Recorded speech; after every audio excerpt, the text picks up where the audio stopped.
Assalamualaikum warahmatullahi wabarakatuh. Innal hamdalillah nahmaduhu wa nasta'inuhu wa nastaghfiruh wa na'udzu billahi min shururi anfusina wa min sayyiati a'malina. May yahdihillahu fala mudilla lahu wa may yudlil fala hadiya lahu. Asyhadu an la ilaha illallah wahdahu la syarika lahu wa asyhadu anna Muhammadan abduhu wa rasuluh. Allahumma sholli wa sallim wa barik ala nabiyyina Muhammad wa ala alihi wa ashabihi ajma'in, amma ba'du. Ma'asyiral muslimin rahimakumullah, usini wa iyyakum bittaqwallah, faqad fazal muttaqun. Jamaah kaum muslimin, marilah pada pagi ini tidak lupa kita bersyukur kepada Allah Subhanahu wa Ta'ala. Hanya dengan karunia semata yang berupa hidayah dan taufiknya, alhamdulillah pada pagi ini kita semuanya dengan keadaan sehat walafiat dan kita bisa menjalankan kewajiban-kewajiban kita. Jamaah kaum muslimin, ini adalah kenikmatan yang luar biasa, nikmat sehat, nikmat waktu luang. Ini yang sering kebanyakan manusia tertipu di dalamnya. Pagi ini kalau tidak sehat, nggak ada yang bangun ya. Apalagi kondisi subuh, kita akui semua kurang berat ya. Coba yang melangkahkan kaki ke masjid dengan yang tidak, kira-kira banyak yang mana ya. Tapi pasti yang melangkahkan kaki ke masjid ini sehat ya. Mandi terlebih dahulu, masya Allah. Kalau nggak sehat nggak bisa ya. Jamaah sekalian, pada sholat subuh pada pagi ini kita lanjutkan kajian kitab Riyadhus Shalihin. Yang pertemuan yang lalu kita sudah menyelesaikan bab At-Taubah ya, bab Taubah ya. Kita nanti akan memasuki bab baru, yaitu bab Sabri. Jamaah sekalian, marilah kajian kita pada pagi ini kita buka dengan bacaan basmalah. Bismillahirrahmanirrahim. Jamaah sekalian, untuk bab taubah kita bisa mengambil pelajaran bahwa Allah itu adalah wasi'ul maghfirah. Allah itu maha luas ampunannya.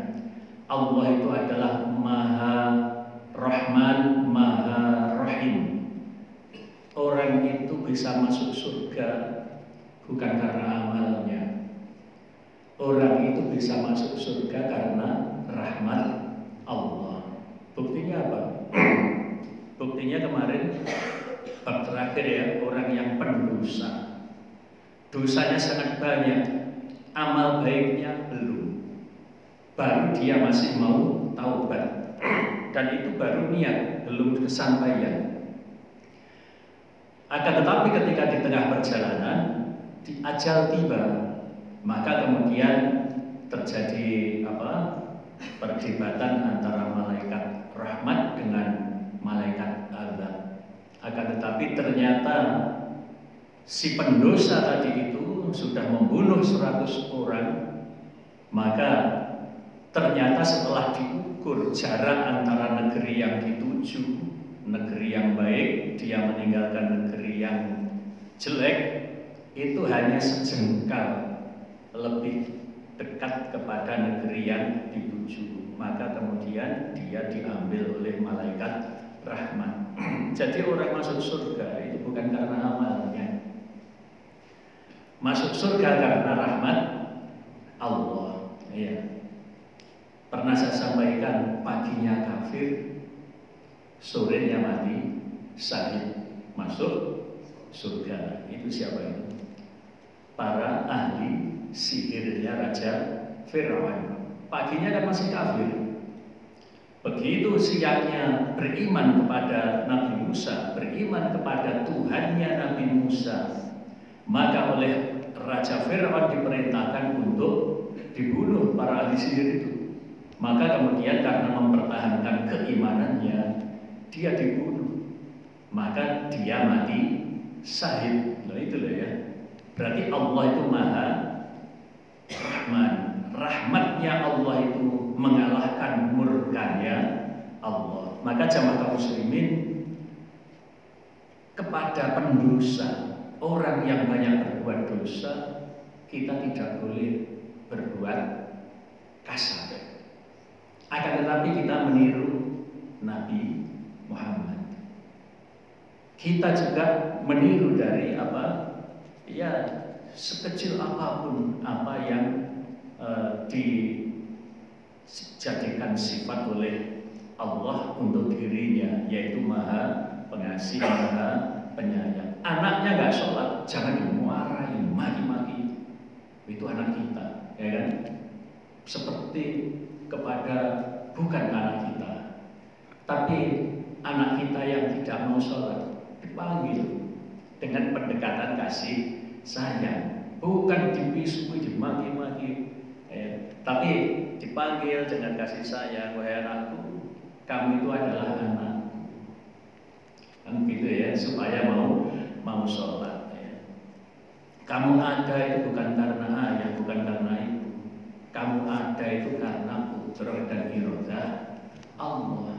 Kewajiban bagi kita semuanya untuk ibadah kepadanya dengan pendekatan yang lembut supaya anak kita itu mau sholat. Alhamdulillah kalau anak-anak kita itu sudah sesuai dengan doa kita.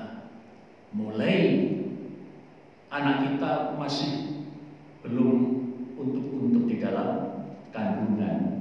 Rabbi ja'alni muqimas shalah wa min dzurriyyati rabbana wa taqabbal du'a.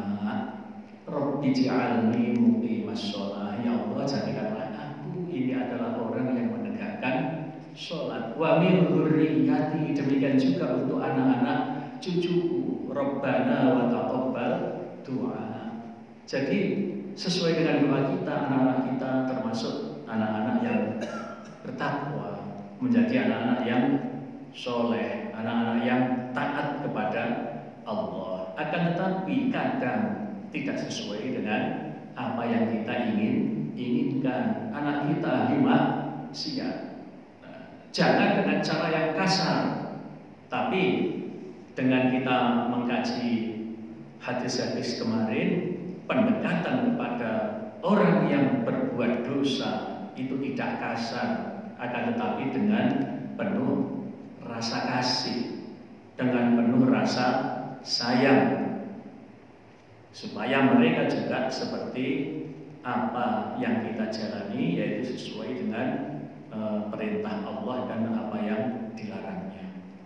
Jamaah sekalian, bab berikutnya adalah bab sabri, bab tentang sabar. Sabar itu jamaah sekalian dalam semua kondisi ya.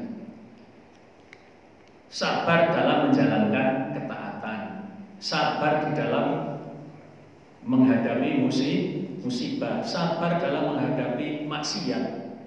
Bahkan jamaah sekalian, ahli bahasa Fuad Abdul Baqi itu memberikan definisi sabar itu adalah menekan jiwa.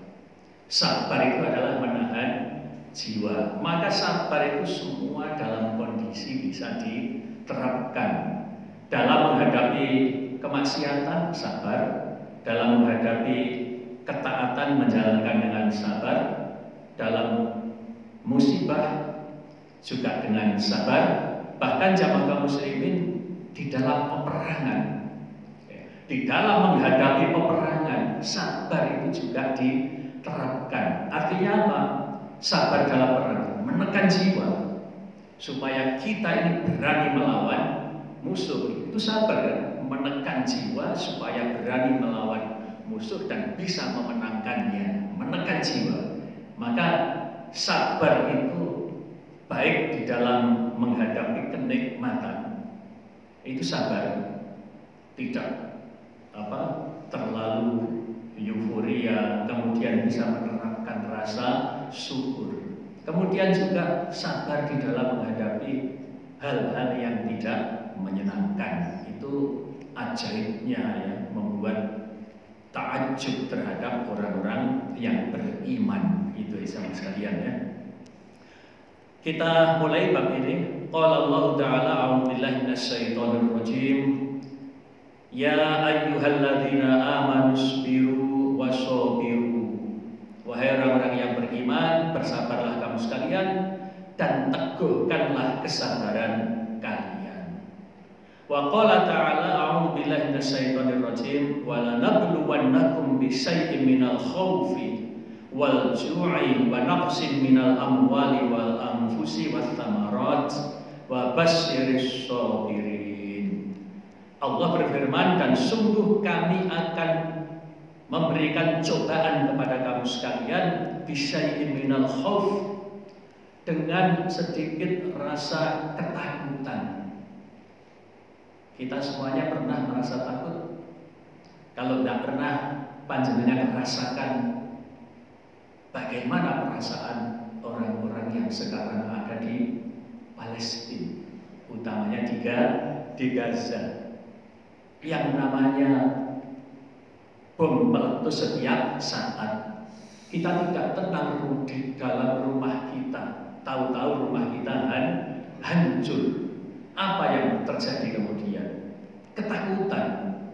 Tapi hebatnya anak-anak Gaza, ketika dia sudah ditinggalkan ayahnya, ditinggalkan ibunya, dia teriak-teriak tidak memanggil ayahnya, dia teriak-teriak tidak memanggil ibunya, tapi dia teriak-teriak memanggil Allah, Allah. Begitu. Itu anak-anak Gaza. Ketika semua orang biasanya menyelamatkan barang-barangnya, tapi anak-anak Palestina bagaimana dia menyelamatkan Al-Qur'annya, dipondong dia sambil lari, sambil berlumuran darah. Itu yang terjadi. Ini adalah termasuk cobaan dari Allah yang berupa al-khauf, ketakutan, wal ju', kelaparan. Kita di sini nggak pernah kelaparan. Ya mungkin 3 hari kemarin lapar ya, Rabu, Kamis, Jumat, karena puasa Ayyamul Bid.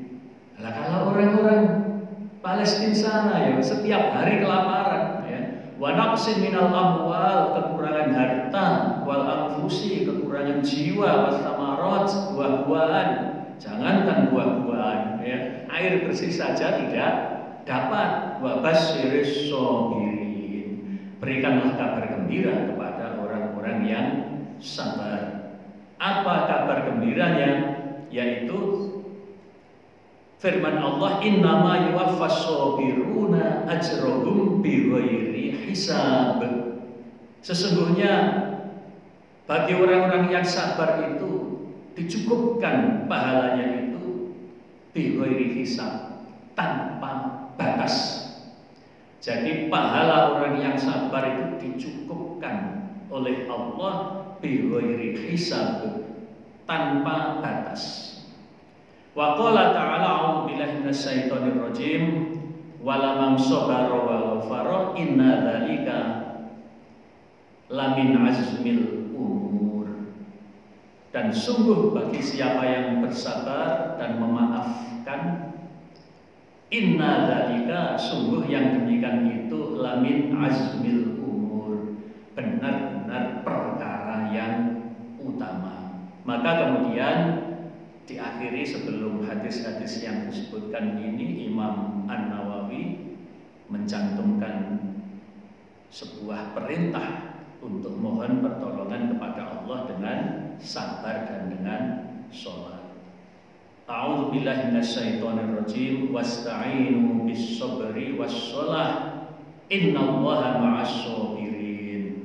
Wasta'inu, minta tolonglah kamu sekalian, bis-sabri was-shalah, dengan sabar dan dengan sholat. Innallaha ma'as-sabirin, sesungguhnya Allah beserta orang-orang yang sabar. Dan ayat-ayat yang terkait dengan ini banyak jamaah kaum muslimin. Insya Allah kata sabar dalam Al-Quran itu lebih dari 90 kali diulang di dalam Al-Quran, yaitu kata as-sabru.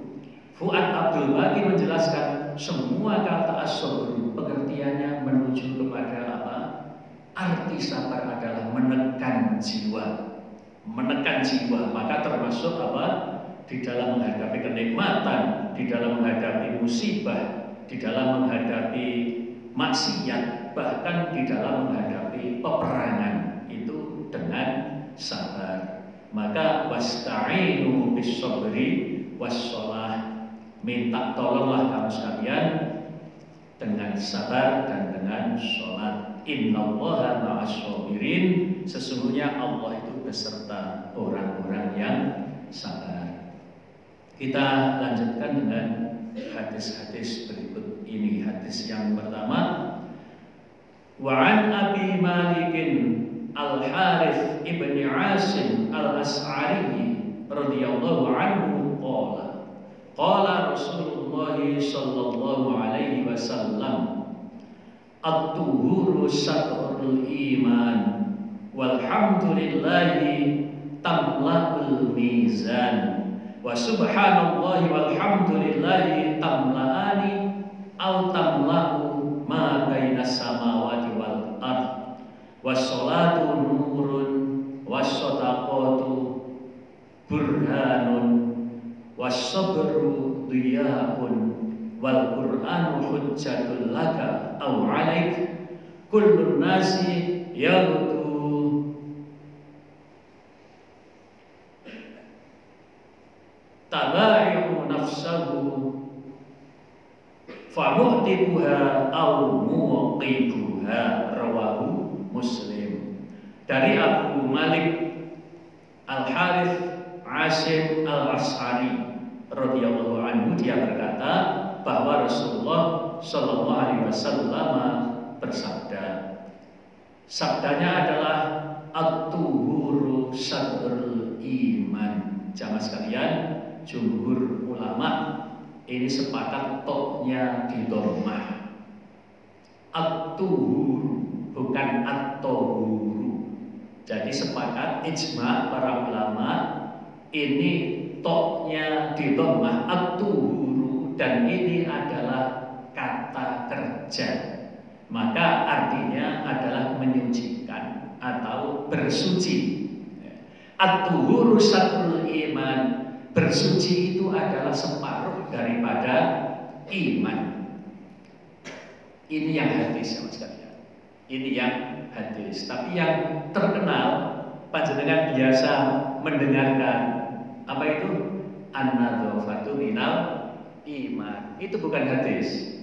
Ayat an-nadzafatu minal iman, kebersihan itu sebagian daripada iman. Ya memang baik. Katakanlah itu adalah kata mutiara. Sebaik apapun kalau itu bukan kata Rasulullah, jangan dikatakan sebagai kata Rasulullah, supaya yang namanya hadis itu adalah otentik. Maka kevalidan hadis itu betul-betul di dalam menyeleksi ya.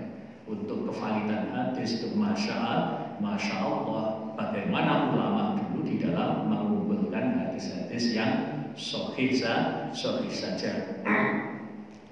Di sini dikatakan bersuci itu adalah sebagian daripada iman, bahkan syatrul iman, separuh daripada iman.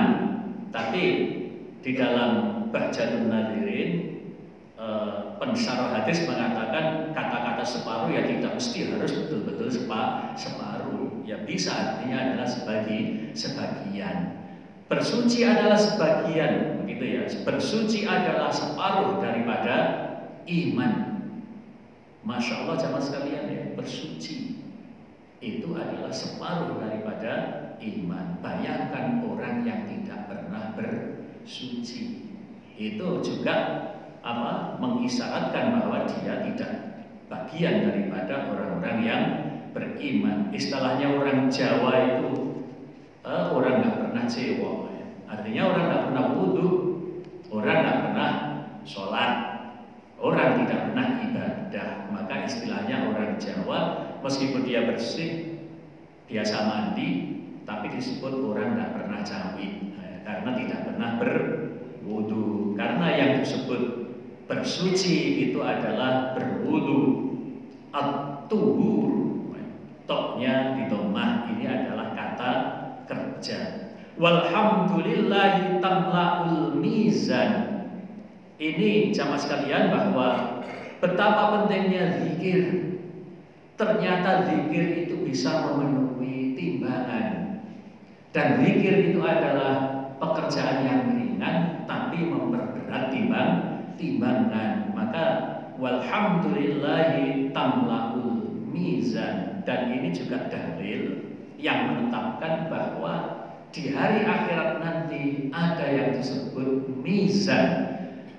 Ini dalil bahwa di hari akhirat nanti, di hari kiamat nanti, bahwa amal-amal itu ditimbang selain dihisab. Dalam ayat Al-Quran banyak Allah itu cepat hisabnya. Nah ini walhamdulillahi tamla'ul mizan. Jadi hanya zikir mengucapkan alhamdulillah itu akan memenuhi timbangan. Ini dalil bahwa semua amal perbuatan nanti akan ditimbang, dan termasuk yang memenuhi timbangan itu adalah ucapan alhamdulillah. Wa subhanallahi walhamdulillahi tamla'ani au tamla'u ma bainas samawati wal ardh. Ucapan subhanallah walhamdulillah, keduanya itu memenuhi antara langit dan bumi. Wassolatu nurun, dan sholat itu adalah apa? Nurun. Sholat itu adalah cahaya. Sholat itu adalah sinar. Tepatnya adalah sinar yang akan menyinari pelakunya, baik itu di dunia maupun di akhirat kelak. Bahkan dijelaskan di dalam Bahjatun Nadirin yang mensyarah hadis ini, bahwa sholat itu akan memberikan sinar di dunia maupun di akhirat nanti. Ketika di akhirat termasuk di dalam melewati sirat. Jadi ada dalil bahwa di akhirat nanti juga ada sirat. Nah, ketika melewati sirat, sholat itu ini yang akan menjadi sinar yang akan menerangi. Di dunia juga bahwa dengan sholat itu adalah akan mencegah perbuatan keji dan mungkar. Maka sholat itu memberikan penerangan. Pelakunya tidak akan mungkin berbuat keji dan mungkar. Kemudian was-shadaqatu burhanun, dan sedekah itu adalah menjadi bukti. Jadi orang bersedekah itu menjadi bukti. Sedekahnya itu menjadi bukti bahwa dia adalah orang yang beriman. Maka jamaah kaum muslimin, bagi kita, bagi orang yang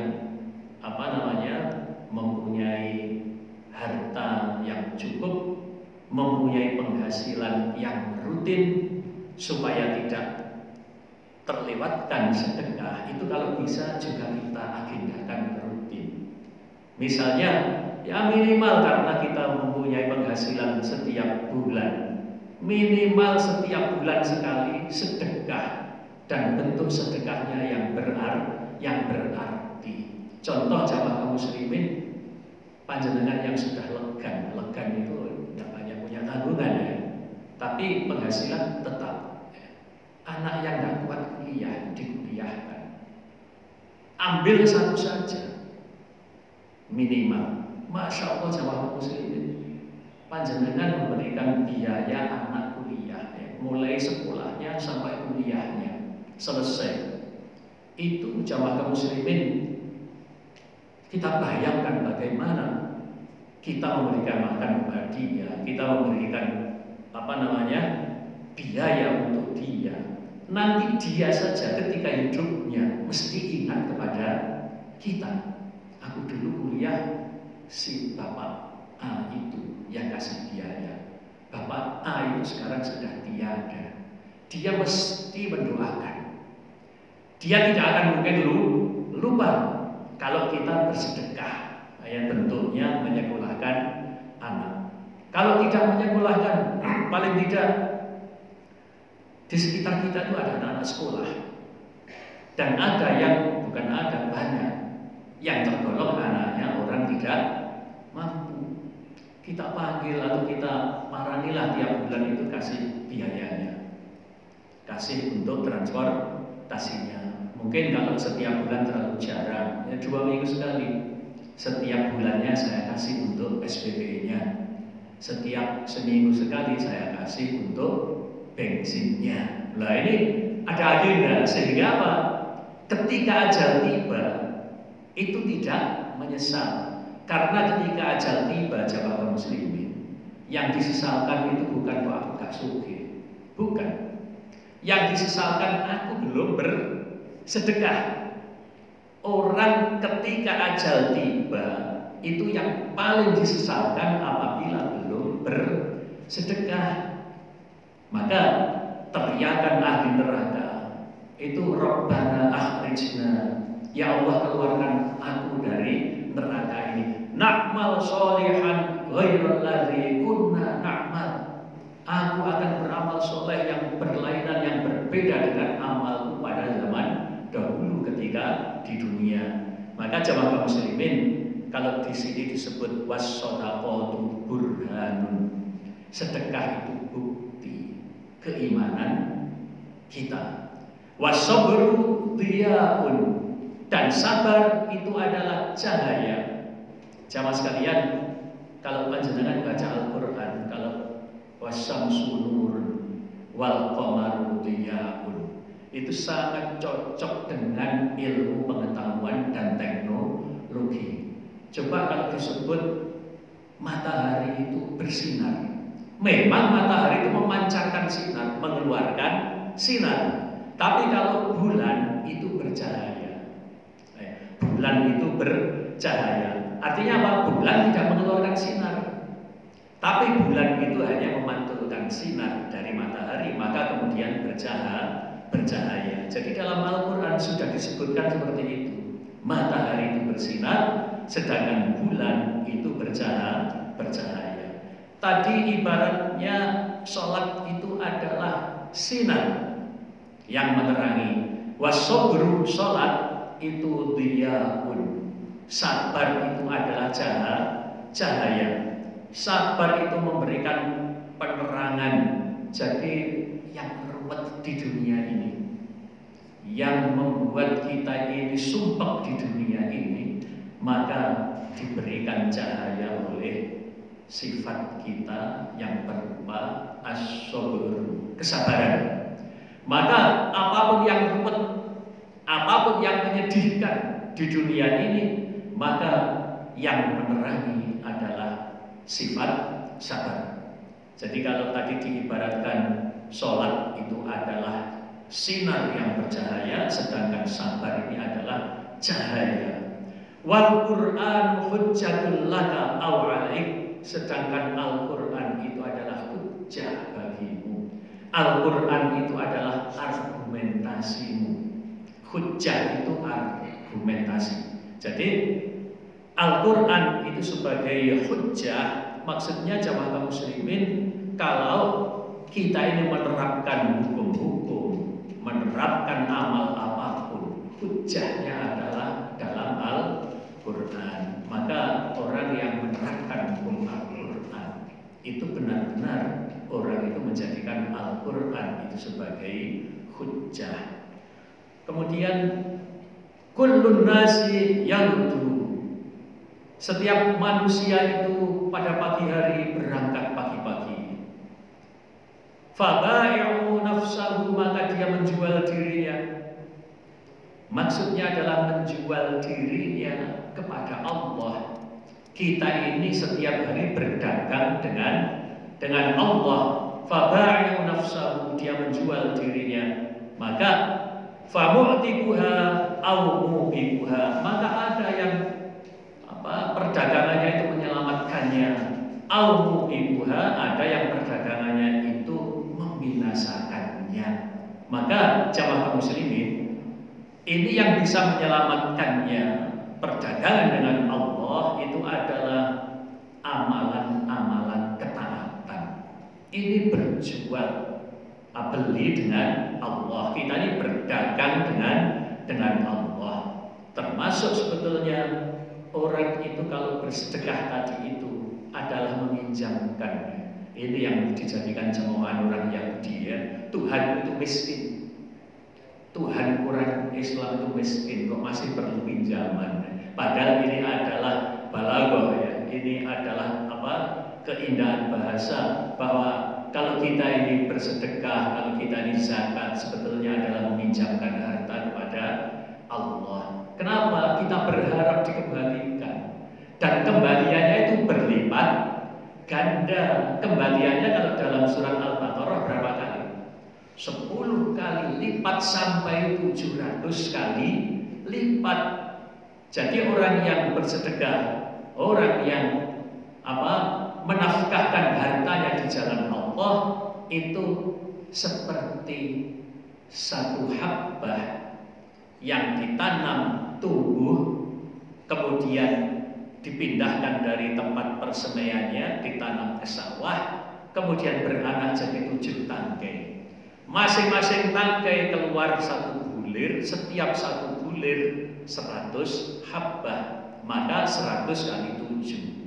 Jadi orang yang menafkahkan hartanya itu oleh Allah akan dibalas 700 kali lipat. Nah ini yang dimaksud dengan kita meminjamkan harta kepada Allah. Tidak mungkinlah Allah perlu harta, tapi kita yang perlu. Kan begitu ya. Artinya kita ini berdagang dengan Allah setiap hari. Maka di sini famu'tiquha, maka ada orang yang bisa membebaskan dirinya. Jadi menjual diri tadi itu ada yang kemudian membebaskan dirinya, hanya kembali kepada perdagangannya. Perdagangannya itu ada yang bisa membebaskan dirinya. Seorang budak itu bisa menebus dirinya. Maka berdagang dengan Allah bisa menyelamatkan dirinya, yaitu amalan-amalannya, ketaatan-ketaatannya itu bisa menyelamatkan dirinya. Tapi ada orang itu yang pagi-pagi berangkat berdagang dengan Allah, ini mubiquha, membinasakannya, yaitu amal-amalnya berarti apa? Ghairu sholih, bukan amal-amal yang soleh, akan tetapi adalah amal-amal kemaksiatan. Tapi kalau kemudian bertaubat, Allah adalah Maha Rahmat, Allah itu Maha Pengasih, Allah itu Maha Pengampun. Jadi kalau kita hubungkan dengan bab taubah, orang pendosa itu juga tidak boleh pesimis. Akan tetapi harus ingat, ajal tiba tidak mensyaratkan tua. Ajal tiba tidak mensyaratkan tua. Maka tetap yang dianjurkan, gunakan waktu untuk beramal kebaikan. Jangan menunggu taubat harus tua. Iya kalau umurnya sampai tua. Iya kalau diberikan hidayah. Iya kalau seperti ahli sihirnya Raja Fir'aun, paginya kafir, sorenya mati syahid surga. Maka dalam hadis kan ada, ibaratnya kurang sejengkal masuk surga, tapi kemudian dia mengamalkan amalnya ahli neraka. Padahal kurang sejengkal, selama hidupnya amalnya baik, kurang sejengkal masuk surga, tapi di akhir hayatnya mengamalkan amalnya ahli neraka, maka masuklah ke neraka. Sebaliknya ini yang membuat iri kita. Sepanjang waktu mengamalkan amalnya ahli neraka, ibaratnya sejengkal, kurang sejengkal saja masuk neraka, tapi mengamalkan amalnya ahli surga, maka masuk surga. Ya seperti siapa? Ahli sihirnya Raja Fir'aun, paginya kafir, sorenya mati syahid. Maka jamaah kaum muslimin, di ujung hadis ini, pagi-pagi orang itu berangkat berdagang kepada Allah, maka ada yang membebaskan dirinya dan ada pula yang membinasakan dirinya. Ini jamaah sekalian, sekaligus sudah saya berikan syarah hadis ini setiap poin. maka kita sudah bisa mengambil pelajaran bahwa bersuci itu adalah separuh daripada iman. Zikir itu penting karena zikir itu bisa memenuhi timbangan. Bahkan diibaratkan ucapan subhanallah walhamdulillah itu memenuhi antara langit dan bumi. Salat itu adalah sinar yang akan menerangi kita baik di dunia maupun di akhirat, termasuk di dalam kita tidak akan mengalami kegelapan ketika kita di yaumul mahsyar nanti. Sedekah itu adalah bukti bagi kita bahwa kita adalah orang yang beriman. As-shadaqatu burhanun. Jadi orang yang sedekah itu bukti dia beriman. Berarti sebaliknya orang tadi. Bahkan yang wajib saja tidak. Sedekah ini kan sifatnya sunnah ya. Tapi kalau sedekah wajib namanya berubah menjadi zakat. Zakat itu wajib. Yang wajibnya saja tidak. Apalagi sunnahnya. Jadi yang wajib disebut sedekah dalam apa? Surat At-Taubah ayat 60 disebut as-shadaqah lil fuqara dan seterusnya. Tapi maksud di dalam surat At-Taubah ayat 60 kata-kata sedekah itu adalah sedekah wajib. Artinya adalah zakat. Nah ini. Jadi ditengok kalau simpanannya itu sudah memenuhi nisab, ditengok simpanannya sudah bisa dibelikan emas berapa? 85 gram. Berarti wajib kalau sudah disimpan selama 1 tahun. Ini sudah bertahun-tahun kok di ATM-nya miliar. Berarti apa? Setiap tahun dikeluarkan berapa? 2,5%. Dizakati itu bukan sekali jamaah kaum muslimin. Dizakati itu setiap tahun. Jadi kalau setahun kemudian dihitung kok tambah malah, ya dizakati lagi. Tahun berikutnya kok tambah lagi, dizakati 2,5%. Begitu tambah banyak juga 2,5%-nya itu. Begitu. Ini namanya adalah wajib ya. Sedekah wajib, dan itu adalah burhanun, sebagai bukti kita adalah orang yang beriman. Nah, orang yang pas-pasan ketika nabung, jangan sampai tabungannya tidak dilihat, ditabung karena belum punya rumah kan, ternyata tabungannya itu untuk beli rumah. Lah rumah itu harganya kan ratusan juta. Kalau untuk bangun tetap saja ratusan juta.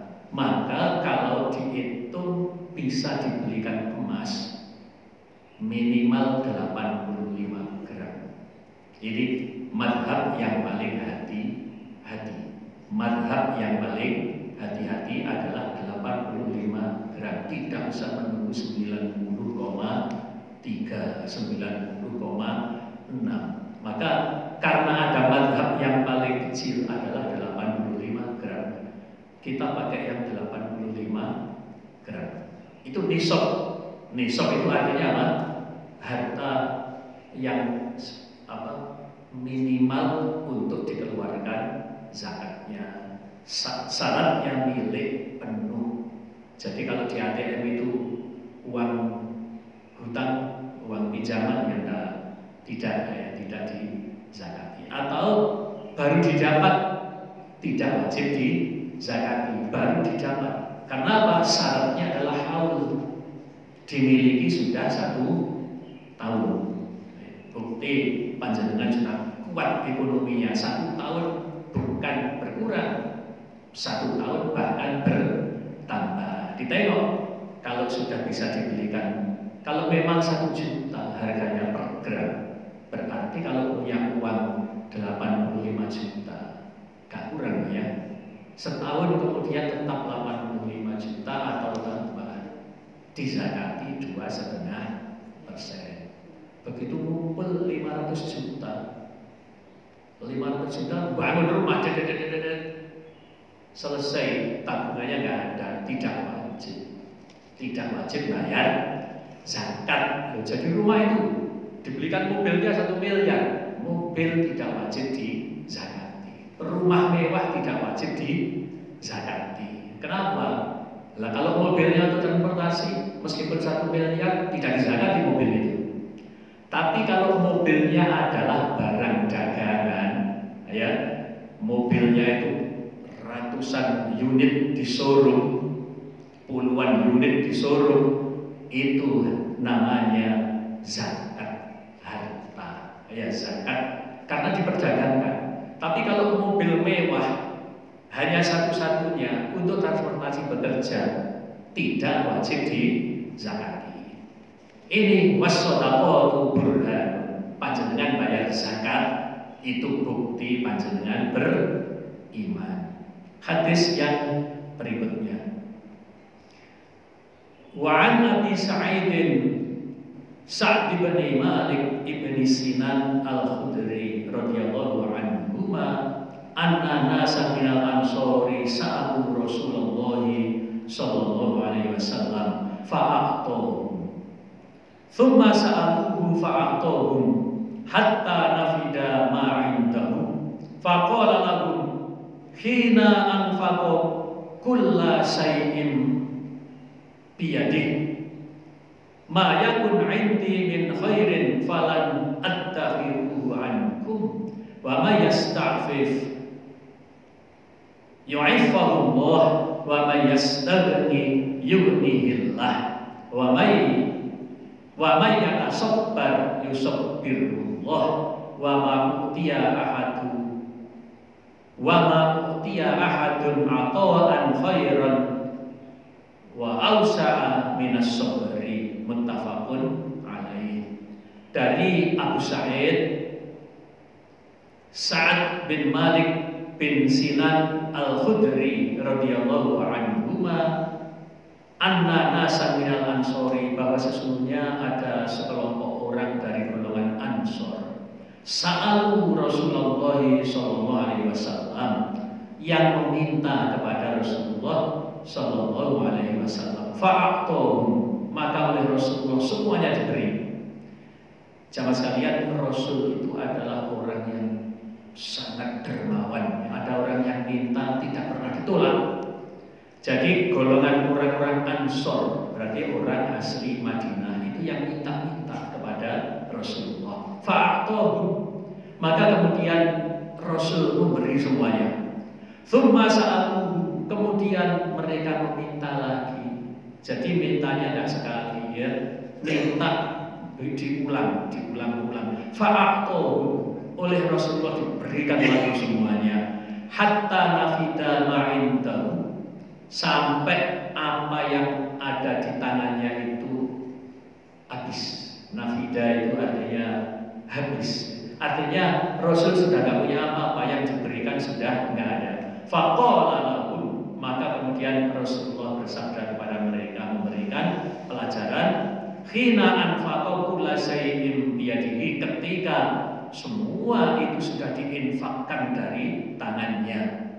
Rasul mengatakan, ma yakun 'indi min khairin falan attakhiruhu ankum, tidak satupun yang ada di sisiku, artinya di apa yang aku punya itu aku sembunyikan dari kalian.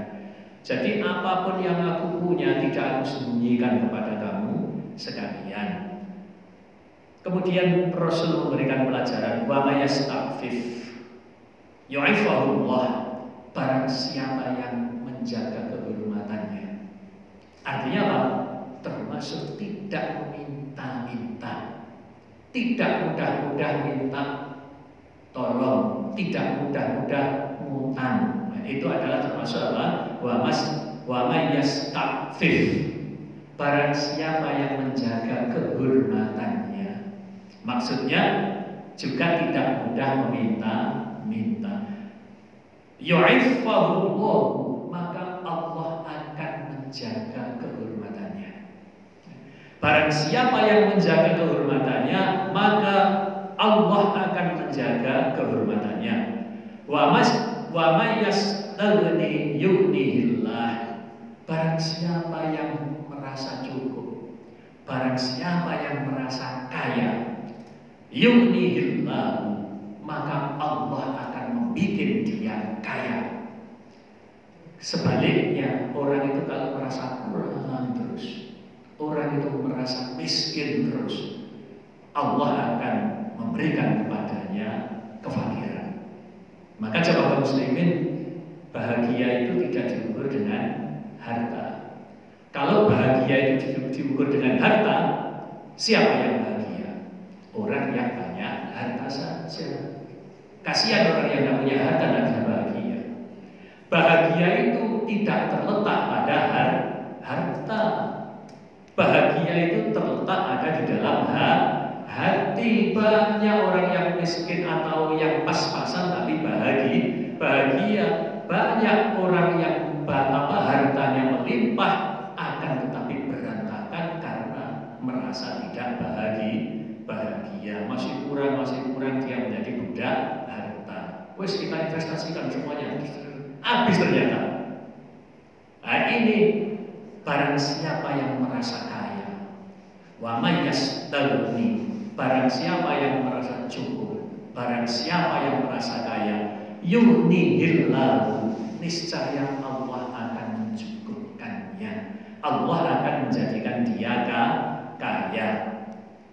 Nah, ini yang sesuai dengan bab. Wa may yatasabbar yusabbirullah. Barang siapa yang berusaha sabar, menahan jiwa, menekan jiwanya, maka Allah akan menjadikan ia sabar. Jadi berarti apa? Sabar itu perlu diupayakan. Dan sabar itu tidak ada batas. Sabar itu tidak ada batas. Jadi terus bersabar. Nah, tadi saya sampaikan sampai perang saja sabar kok. Berarti sabar tidak ada batas. Jadi sabar dalam tergantung konteksnya, penerapannya dalam kondisi apa. Karena sabar itu dalam semua kondisi. Dalam dipenuhi kenikmatan sabar. Kalau nggak sabar bagaimana? Ya kan begitu ya. Kemudian orang diberikan cobaan berupa kekurangan, sabar juga. Kemudian orang diberikan musibah, juga sabar. Bahkan di dalam perang orang itu juga diterapkan prinsip sabar. Jadi sabar itu tanpa batas. Wa may yatasabbar, barang siapa yang berusaha menjadi sabar, yusabbirullah, maka Allah akan menjadikan ia sabar. Wa ma utiya ahadun ata'an khairan wa ausa'a minas sabri. Itu artinya dan tidaklah orang itu diberikan pemberian. Seseorang itu tidaklah diberikan pemberian kebaikan yang lebih luas daripada pemberian karunia Allah yang berupa as-sabr, yaitu yang berupa kesabaran. Jadi jamaah muslimin, kalau orang itu menjadi sabar, itu artinya dia diberikan pemberian karunia oleh Allah, pemberian yang sangat luas. Karena pemberian itu tidak ada yang lebih luas daripada pemberian dari Allah yang berupa as-sabru, yaitu kesabaran. Maka jamaah muslimin, kalau dicoba diberikan ujian anak yang nakal, ya, karena ada kiai, ada ustaz, ada orang biasa, ada orang kaya, ada orang miskin, sama diberi ujian, bentuknya anak nakal. Coba, apalagi kiai nggak boleh kan? Anak nakal nggak boleh. Ada saja kan begitu ya. Maka kemudian jamaah kaum muslimin, sikap kita apa? Sabar, jangan murka. Akan tetapi kita pendekatannya dengan sabar, dengan kasih sayang, sehingga dengan sabar itu akan membuahkan hasil, dan itu adalah hasilnya yang terbaik. Tapi kalau dengan kemurkaan, itu hasilnya pasti tidak akan baik. Ya. Demikian jamaah kaum muslimin, kajian kita pada pagi ini, karena masih bab awal, bab sabar yang paling awal, masih didahului dengan ayat-ayat Al-Quran. Maka pada hari ini hadis tentang as-sabru masih 2 yang kita sampaikan. Nanti pertemuan berikutnya masih tentang sabar, insya Allah. Seperti taubat itu kan juga 2 kali pertemuan. Demikian, mari kita tutup kajian kita pada pagi ini dengan bacaan hamdalah dan kafaratul majelis. Alhamdulillahirabbil alamin. Subhanallahumma bihamdika asyhadu an la ilaha illa anta astaghfiruka wa atubu ilaik. Wassalamualaikum